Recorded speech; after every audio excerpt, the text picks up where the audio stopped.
some marks to tell you that you're on the trail.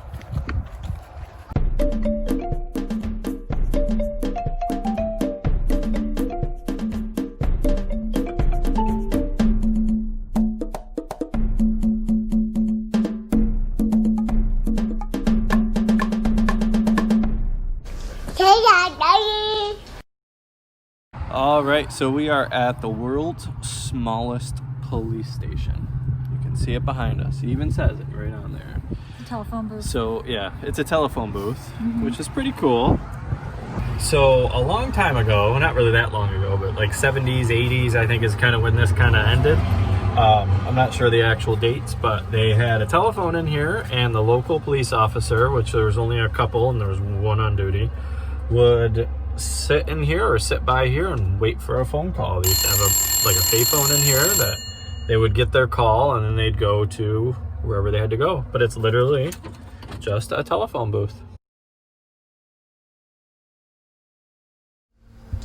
All right, so I'm back in Teresa's office / Blythe's bedroom.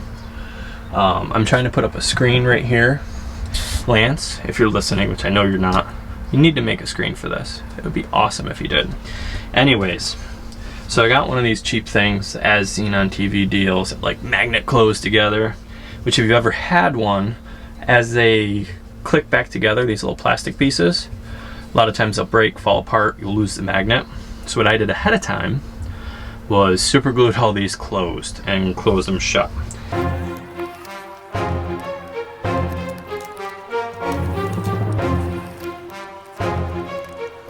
So now what I'm doing is there's actually a gap in between the door where it closes. Let me show you here.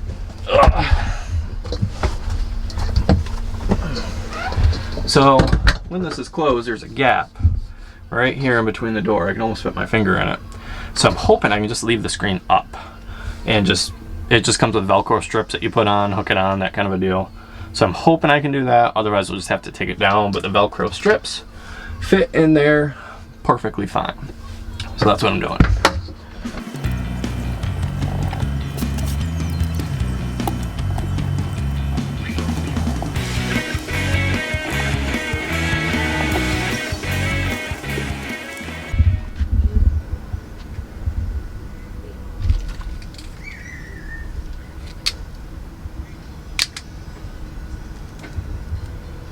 Next time I can get to a Walmart, I will shorten it up and get a little thing so the screen doesn't tear. And that's it.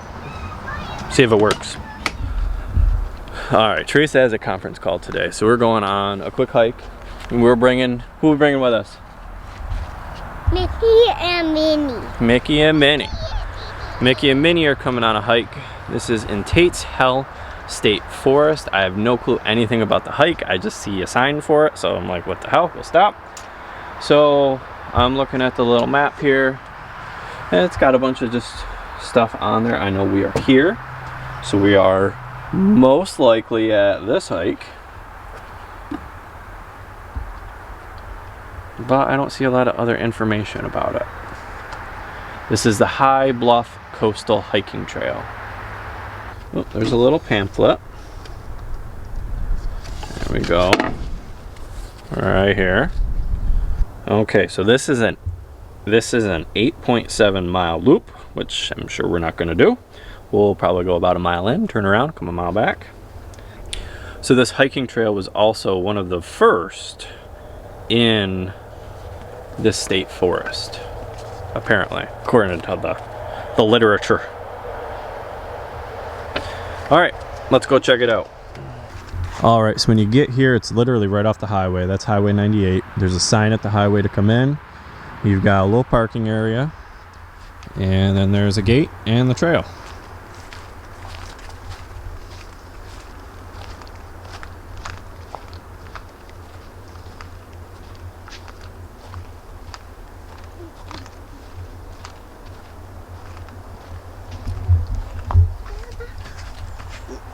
I don't know, Blythe, what do you want to ask? Is there any bridges? Is there any bridges? I don't know, we'll have to see. She really likes trails that have bridges. Last one had a lot too, so we'll see. You coming, sweetie? You don't want to be cougar bait.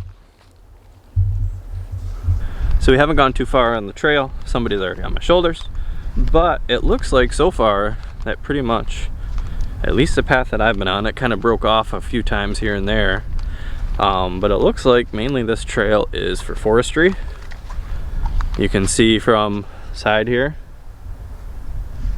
Looks like they've done a lot of logging lately and a lot of underbrush burning and that kind of stuff. Which kind of makes sense because we've seen a lot of smoke here and there coming up through from the forest. So it looks like they're doing a lot of forestry through here.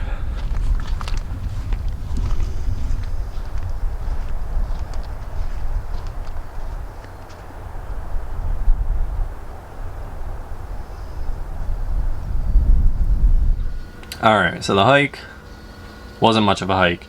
Like I said at the beginning, it looked more like it was like a forestry trail kind of a thing. And you can tell they've been doing a lot of forestry there lately. So I was on the east trailhead. I thought I was on this one, the High Bluff Trail, or the west, I guess it's all the High Bluff Trail.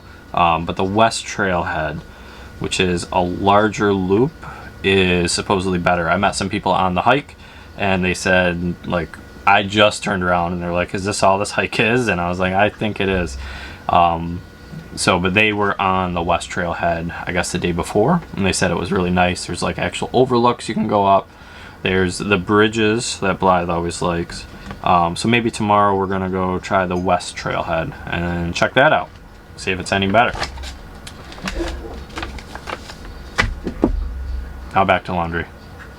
So we had somebody in our last video, well, comment on our last video asking us how we do laundry in our camper.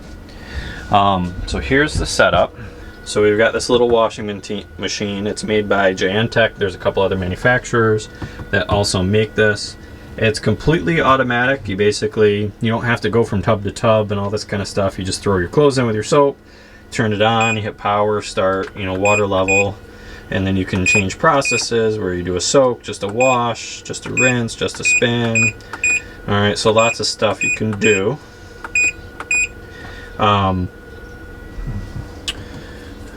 With this piece here, but basically it's just a water line that hooks up to our sink. We just bought a fitting that goes onto the sink that goes to, basically goes from a hose connection to the 3/4 inch regular plumbing connection, because this hose that comes with the washing machine is not a hose connection like a 3/4 inch hose. It's kind of what's known as like a 3/4 inch brass. And then it just drains right into our sink. And the sink actually holds more than enough water for it to drain, which I was really surprised of. But the machine, it does a wash, it does a rinse, and then it also does a spin dry, which gets them fairly dry. Like these just came out and they're damp, they're wet, but they're not like sopping wet or soaking wet. So that's it, that's how we run it. Now obviously with this setup, you need to have full hookups, okay? It's pretty self-explanatory because you're gonna use a lot of water with one of these little washing machines. They take, about 10 gallons or so to actually wash, rinse, that kind of a deal. So they're not like the best on water. It's not like it's only using a gallon. So take that into consideration. But in any small camper, you can do your own laundry. You don't have to pay hundreds of dollars for laundry and all that kind of stuff. Some people prefer the laundry mats. That's fine. I'd rather do it all here. And if you're in a really humid area, it can take a couple days for it really to dry. So that's when I'd use a dryer in like the campground. That's the one. Try it one more time. You did it. Come here. Look. You did it. You doing laundry? Good job. Thank you. But for the most part, we just always hang dry, and it's dry within a couple hours. Then we fold it and put it away. I usually make Teresa fold. I don't like folding. But that's how we do laundry. Very simple. There's other machines similar to that you can get to that have like a spin dryer and a regular washer, and you got to transfer them over and this kind of stuff. But this one we really seem to like, and it's worked really well for us. It worked well in the last camper we had it in, and it's worked really well for us in this one too. I was worried about the size because it really takes up a lot of room in here, and we have such a small camper. But you know, you could put it by the side of a bed and get it out of the way. We were considering putting it in the shower and stuff to get it out of the way. But it really just, it hasn't been that much of an issue being where it is. So we've left it there. But that's it. That's how we do laundry. So we thought we'd go for a quick little kayak just along the beach tonight. Not much else to do. So we just kind of going with it, I guess. Not going far, doing anything special. Yeah, we're watching for dolphins. See any flies?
All right, we are at Crooked River Lighthouse. That's like a hard one to say. Crooked River Lighthouse. Yeah. Red Ribbon Week? Red Ribbon Week. So anyways, they're doing the moon climb tonight. Full moon climb. Yeah, so there's a full moon. It should light up like the ocean area out, so you're able to go up and see like kind of how the moon actually lights up the whole area. So we're gonna check that out. We're just waiting to give you like a little pager, and when it's your turn, you go on up and check it out. And they have a little bonfire going with s'mores and Smokes. hot cocoa. Yeah. Smokes. And what else? A little playground for Blythe, but Yeah. So we gotta wait for it to get dark. we're gonna sugar her up. Is it s'mores? Are you excited? And look what they do. They do it the right way. The fudge stripes. You gotta get up close. There you go. Come on. You gonna help him? You gonna help? Oh, I gotta do it?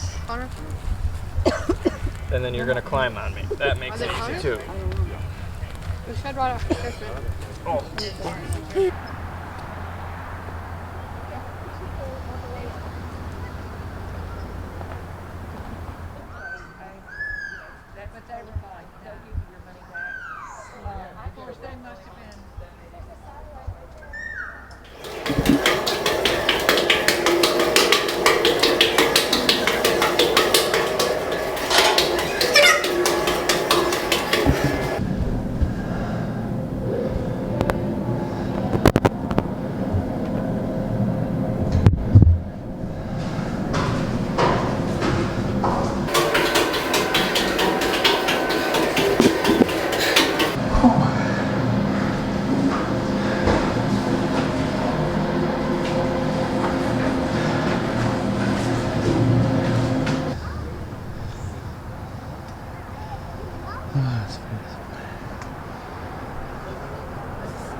There's the moon.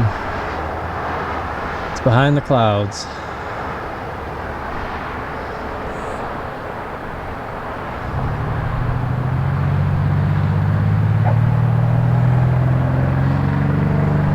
Oh, here it comes.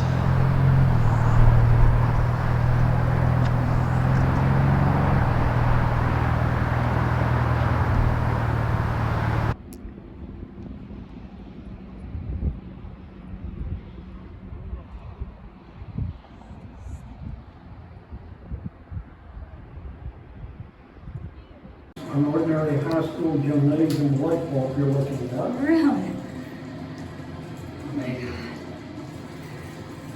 The whole thing is run by a great big diesel pulley and All right, so last night we went to the Crooked River Lighthouse Moonlight climb, whatever they call it, which was kind of cool. You get to go up at nighttime and kind of see out, and the moonlight is supposed to like kind of go over the bay area. You can kind of see everything.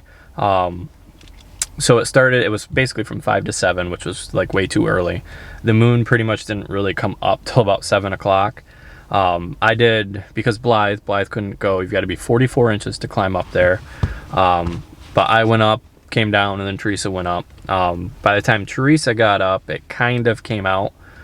So she got a little better view than I did. Still really cool to see, cool to do. And just really just go into that. They've got like a tiny museum attached to it, so that was kind of neat to see. But then actually going up into the lighthouse was really cool. It's a very tight metal spiral staircase, especially once you get to the top. It's extremely tight. So it's not really necessarily for the faint of heart.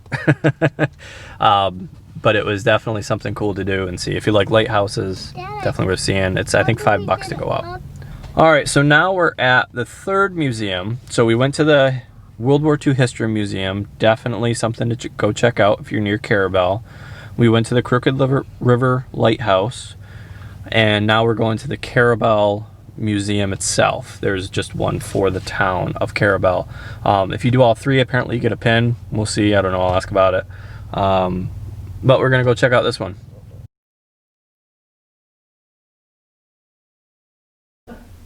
So this gentleman felt sorry for him, Mr. Maribel. Yeah. He worked for the telephone company. And he brought him that phone booth. I hooked the phone up in it so he could get out of the car and go in there and do this and talk out of the weather. That's the original one. And they had to take the dial off the phone because when he wasn't there, people were.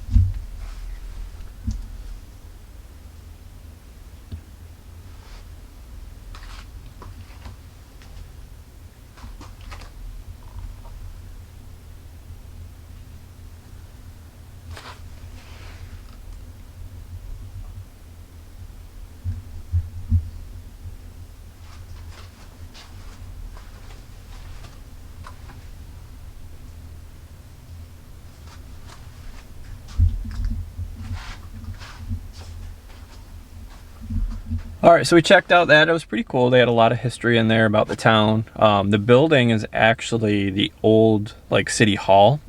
So they had like all the court records, and it was like almost everyone was like drunk in public. I guess, I mean, there's like nothing to do here, and really there's really no crime, so it was like all to do. The actual real telephone booth that was used for the police station was actually in there. That was really neat. And hearing the history of it, apparently it used to just be a phone on a wall, but when it rained and everything, you know, the officer had to get out, stand in the rain, and talk on the phone. So somebody actually gave him a phone booth to, you know, stand in when he's getting the call, so it's not raining on him. But apparently when he was sitting in their car, like kids would call the police and just to get him to get out of his car, get wet, and get into the phone booth, just as like something just to cause trouble, kids. But definitely pretty cool. Yeah, we can cut the tag off. What do you have, Blythe? A squirrel. A squirrel. What color is it? White. White. Apparently, there's white squirrels around here. I haven't seen one, but now I've got to start really looking for them because I want to see them. All right, we're going to go check out what's known as the bottle house now. So it's closed for repair. They're doing something with the floor for the bottle house. But you can still actually just come check it out. And it looks pretty neat. They've got like a little lighthouse and then an actual like house made of bottles and concrete. It's a specific type of construction, kind of like how they do with earthship houses, that kind of stuff.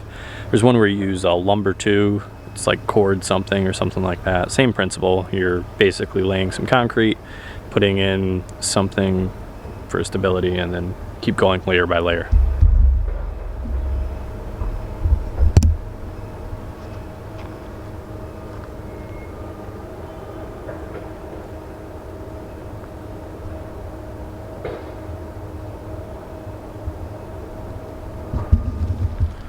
Alright, so we're finally trying out the West Trail. Not the East Trail. This one's supposed to be better. We'll see. I don't know. We'll see. It's in Tates Hell State Forest. And I read a little thing today that actually told you how this forest got its name. Yeah. Well, it's like an old legend, whether it's true or not.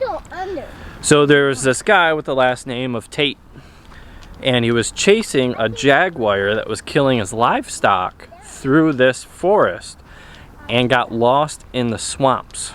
And he was stuck in here for days, got bit by a snake and all this stuff, had to drink the swamp water. And right before he died, somebody found him near Carrabelle, and he said, "My name is whatever Tate, and I just came out of hell." And then he died. And that's where we So are right now. that's where we are right now. Hell. Yeah, we're in hell. At least I take it as hell. Yes. Although if you got stuck in a swamp, got bit by a snake, and drank muddy swamp water. Here. Didn't they do training here? Well, not really like in the forest as much, I don't think. On the beach. But in the beach, yeah. Watch out for snakes, Blythe. Alright. So let's see, this looks like more of a nature trail. So hopefully it's better than what the other one was.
We hear thunder in the background, Dada? Yep, we're gonna kind of hustle it because we just heard some thunder. We think. We might need to book it. It's either thunder or a really loud bear.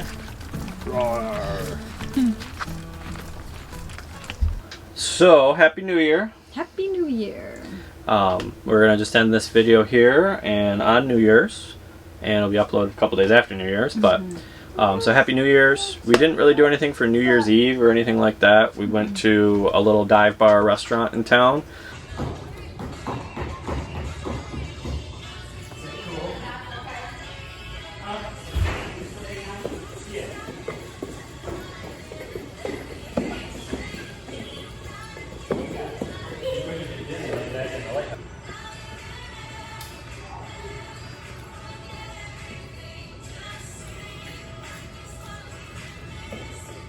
Which is actually really nice. We went early. We went there at like 4:30. After our hike. Yeah, 4:30, 5 o'clock. Nobody was even really there yet, but they were setting up for the night. They were actually giving out $400 in $20 bills inside balloons that they were going to drop from the ceiling, and then people could pop them and see if they got money. We didn't stick around for that. Yeah, no. So after the restaurant, we just came home. We were probably asleep by 8:30, 9 o'clock. Well, I was. They were. Yeah. She was up for a while. I was out. And People were doing fireworks all night on the beach. Yeah, we got woken up by some fireworks on the beach. They got woken up. I was already up. Yeah. Anyways. Oh, mess, I'm so cool. I'm staying up for the night. I'm just saying, I'm an insomniac and he's not. He's sleeping. No, I am. I wake up at 1 o'clock in the morning instead. Yeah, that's true. Anyway. Yeah, so and that was it. Today we're just packing up and getting ready to head out tomorrow. We go to a new location tomorrow, Yeah. which will be a nice little change of scenery, Yeah. hopefully. I'll miss these palm We'll see. trees though and the beach. Yeah. But we're excited to check out the new spot. Yep. So that's So- about it for this video. We Yeah. will see you next time. Yeah. Happy New Year's. Bye guys.